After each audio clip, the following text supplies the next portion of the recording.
So my name is Rodney Lambert. I am 21 years of age. I am from a small town in Colorado with about 10,000 people. I've been here my whole life. Growing up, food is my comfort. I have recently lost over 220 pounds and have had a full 10-hour reconstructive leg surgery all within the last 2 years.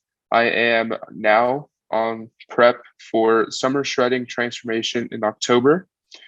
And I am inspiring tons of people, and I am really dedicated to this as I have gone through a lot of trauma throughout my life with two near-death experiences. And I just don't want anybody to ever have to go through what I did. All right, guys, we're going to take a quick break here just for a second. Let me tell you about Smoking Gun Coffee. They're a veteran owned coffee company that strives to produce a quality coffee at an affordable price. They only buy coffee from small coffee farmers around the world with a cup score of at least 85. Each batch is roasted to order for maximum freshness. They also donate a large portion of their proceeds to organizations that help local communities, veterans, first responders, or you can donate to the foundation of your choice at the checkout by going to www.smokingguncoffee.com. That's SMOKIN Gun Coffee. How, if you want to go into some detail, if you're comfortable, like how did those events really kind of impact and shape you? So I had a bad dirt bike accident when I was 17. That I landed on my head at 50 miles an hour. I shattered my shoulder blade, broke my collarbone. I compressed my ribs, broke seven, punctured a lung, bruised both lungs, had some internal bleeding, and I fractured a vertebrae in my spine. And I had to be airlifted, not airlifted. Had to be rode in ambulance all the way to Children's, which was 2 hours away, because I was too big for a helicopter. But at the time, my dad moved away when I was 16, and my mom was incarcerated when I was really young, so she's never been in my life. And my dad wasn't around to sign for me because you have to be 18 to get in the ER. So they kind of were just like letting me sit in the parking lot of the ER. And my friends kept like telling him like he's gonna die because like they've crashed and they know what it's like. And they finally took me back after my dad after my dad called them and gave them like over the phone consent. And they took a bunch of x-rays and they immediately ingested a chest tube, and I was driven to ICU up in Denver, which is 2 hours away. And then I woke up out of ICU 4 or 5 days later, and I was told that when they rolled me on my side to inject a kind of like a narcotic to numb the pain, my oxygen levels went down to, I think it was like 5, after already being pushed with 6 liters of oxygen. So that was pretty scary too. And they told my friends and family to basically plan for my funeral or plan for me to become paralyzed. And I came out walked out of the hospital, did everything I could. And I can't be more grateful for that, because I have never took a cross off since that day. And for some reason, I decided that I really needed to wear a cross that day for some reason. It just felt like it was given to me for a reason. And then I also had so that was like a 12-month period of recovery. And then I had a liver disease diagnosed the same year that I wasn't supposed to live past that year of high school. I wasn't supposed to graduate high school, but I was just so down bad. I didn't have any friends or family because everybody picked on me for being big. So I was just like accepting the fate that, if this is what takes me out, it's what takes me out. And fast forward to sophomore year of college, I randomly just woke up one day and was like, damn, like I'm still here. Like I still have a purpose in life. And obviously God has a mission for me. So I cut out fast food and soda all in one day. I was eating around 10,000 calories a day, fast food, three meals a day, and drinking like 2 gallons of soda a day. I cut all that out. I don't recommend doing this to anybody. But I had starved myself for a couple of the months. I was only eating like 300 calories, doing like 15 to 20,000 steps a day, only drinking like maybe one water bottle a day. I lost like 50 pounds the first 2 months, each month. So I lost like between 100 pounds within the first 5 months before I finally like started settling down after I learned more about nutrition. And it's just really my mission to inspire people because like, there's just too many people that take every breath for granted, but in reality, nobody really knows when our last breath is. And I just really don't want anybody to ever have to go through what I did. And yeah, I understand everybody copes with things differently, but we have to find things that we can cope with that doesn't affect us physically or mentally. What does that do to your mentality to go, from riding a dirt bike one day, and then the next day obviously everything's changed and it's this 12-month period to, oh, there's this next thing. Like, how, did you ever feel like, why me? Honestly, I did. Like I'm not gonna lie, I was pretty depressed. That's why food was my comfort. Um, and at that point it just kept increasing. And it just as it increased, the food increased, and it just that's how I made my presence feel that I wasn't alone. And the crazy thing is that everything before that day of my dirt bike accident is a blur unless it was trauma. So I So don't even remember the day of my accident except when I woke up laying in a puddle of blood. I don't remember anything else before that day unless it was something that negatively affected me. along your fitness journey and saying, hey, if I can, get through that, this fitness thing, this, getting to a healthy weight and a healthy lifestyle, it can't be nearly as hard as those things. Did that ever, that thought ever cross your mind? It has most definitely recently as I've started prep. Like I literally have been eating the same thing every day for the last 3 months, like 2 to 3 months.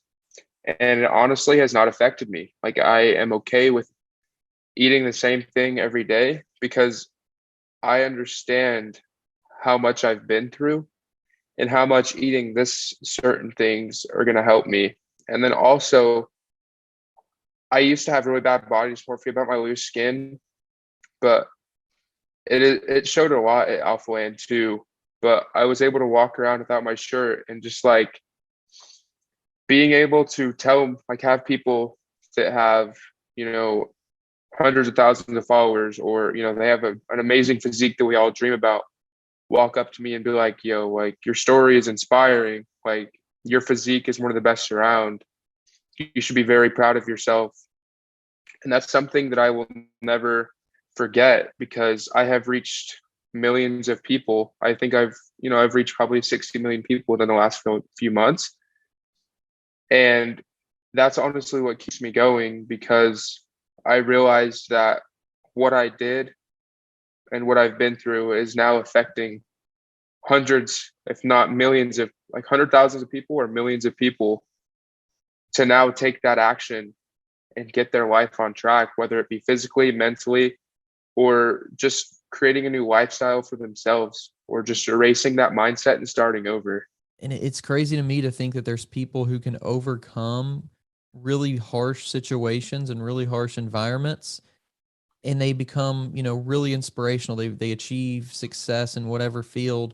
Then you have people who maybe really don't have that hard of a road, and they just don't, they don't have it. And it makes me wonder, is there something about struggles or something about challenge that unlocks what is necessary for success in a lot of cases? And that's exactly right because I might not necessarily have the greatest understanding of it since I do live in a small town, but I understand that there's a lot of people in my town or even people that I grew up with that have had, so say the perfect life, both parents in their life, everything they've ever wanted, never had to work a job in their life.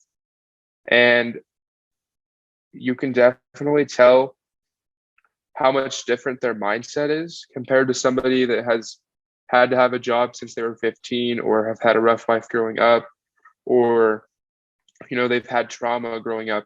And I'm not saying that there's perfect people because there's nobody in this world is going to be perfect no matter what, because if everybody was perfect then like we'd all be screwed. And it definitely makes or breaks an individual for sure. When you finally decided to kind of do some research, get some information outside of what you initially started doing. Is that when you started kind of looking into kind of the YouTube side of things, getting involved with, the fitness influencer side of things, or what, where did you kind of find that first initial those first initial pieces of good information, I guess? So like I always seen a lot of people post like transformations and crazy things like that. And I always thought like mine was crazy, but I never had like I always had bad body dysmorphia, so I wasn't able to let myself do it. And then one time I saw this trend, and I was like, screw it, like whatever, I'll post it. That was like one of my first videos that I ever posted. And it reached like 8 million accounts. And that's when I knew that I was on to something. And then being, reached out by ESPN and like Wave TV and all that, just by that one video. And just like the thousands of people that have came to me after that video has really changed my mindset that maybe this is actually what I'm supposed to be doing. Like maybe this is what God wants me to do.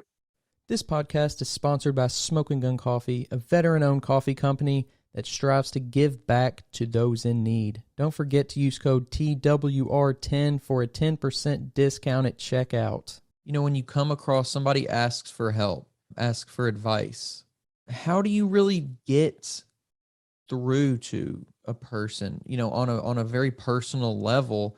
Because like we're talking about, people do struggle with the mental side of making a change.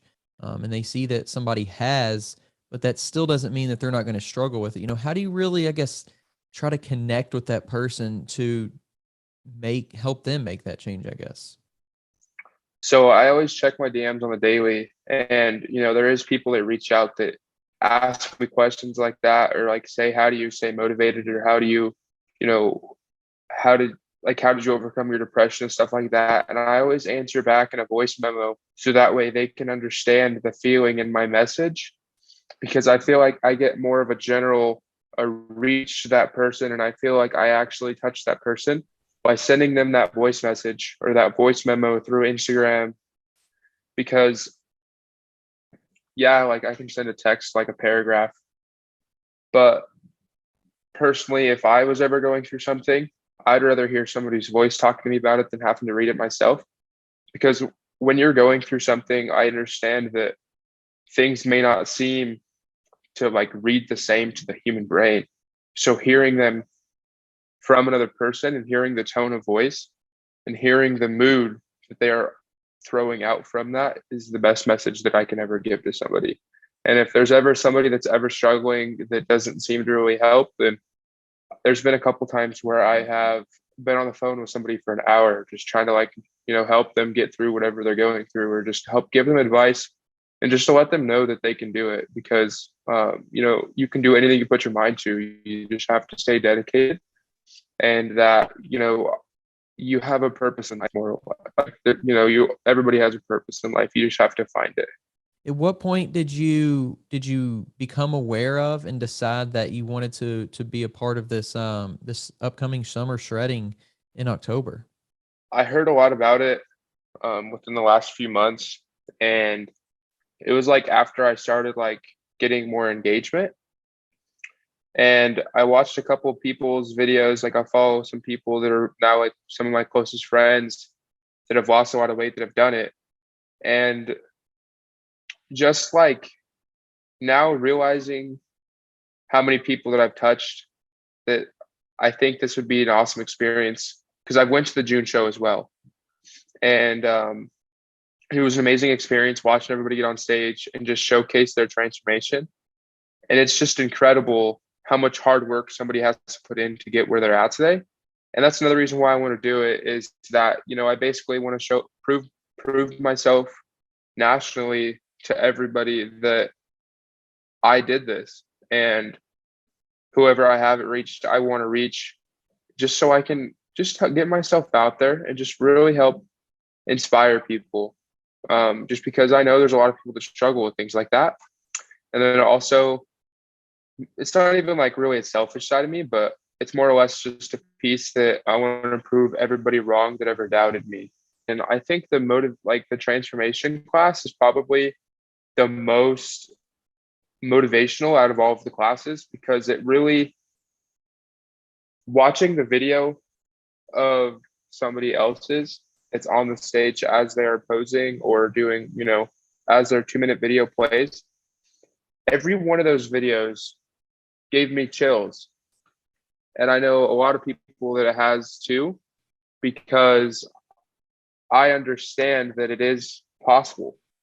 And the funny thing is, the cool thing is really that everybody has some kind of story, some kind of background of, at some point they probably weren't living a healthy lifestyle. They weren't living, eating the best that they could, or, hitting the gym or doing some type of workout, or they were, had a bad habit, or they had an addiction, or, take it to the most extreme levels that you can. And, we all, maybe it's not to the same extent, but we all do go through something.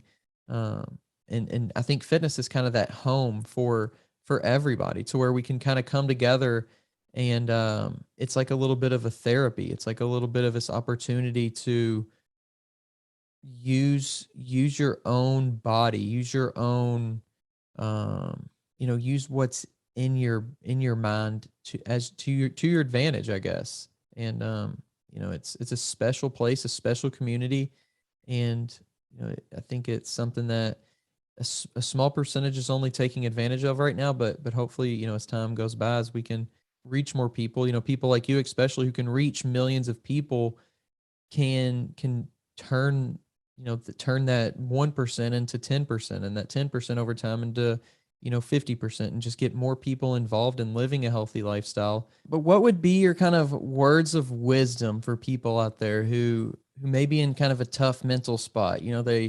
They want to start living a healthier lifestyle. They want to lose weight, or they want to just simply be healthier. What would be your words of wisdom for somebody out there in that mental state? So if you're ever struggling with something, just know that there are always people there for you that are willing to talk. Yeah, it may not seem like it, but there's people on your back burner that watch you and they want to see you succeed. And I understand that you may not have somebody there, but like a lot of these people that you look up to, like me or whoever, like bigger people in the industry, or like not even fitness in general, reach out to them. Everybody is open to DMs that are struggling with something. They're always willing to help. And just know that if you're wanting to lose weight, or like get in the best shape of your life, or do whatever it may be that's involving gym or nutrition, the first step that I always recommend to anybody is making that first step. The first step that you will make into a gym, whether it be into a gym, watching a YouTube video, watching a motivational video, or going into a Walmart, or cutting out fast food, or cutting out soda, or drinking more water, that first step will make everything go by so much faster for you. And then also, like,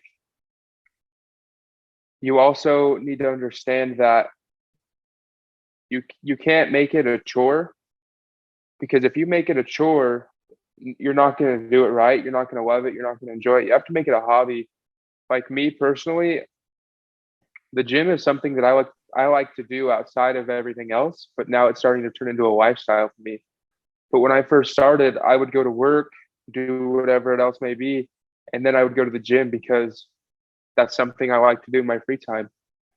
And at the end of the day, just realize that whatever you have goals of, whatever you want to do in life, just know they're at the slip of your fingertips, and that you can do anything you put your mind to. Don't wait for tomorrow. Whatever you do today will dictate where you are tomorrow, and that there's always somebody there for you. And don't ever forget to do your own research, because what may work for somebody else might not work for you. Just stay dedicated, stay addicted to the grind, and don't ever lose sight of your vision. Yeah, that's awesome, man. That's really, really good spot to end the podcast, and really good kind of words of wisdom there. I really appreciate it. And, thanks for sharing some time today and opening up about, your story, and just, like I said, coming on here and inspiring someone, hopefully. Thank you for having me. And it was an awesome experience seeing you guys at Outland and just an awesome experience giving my story to you guys again.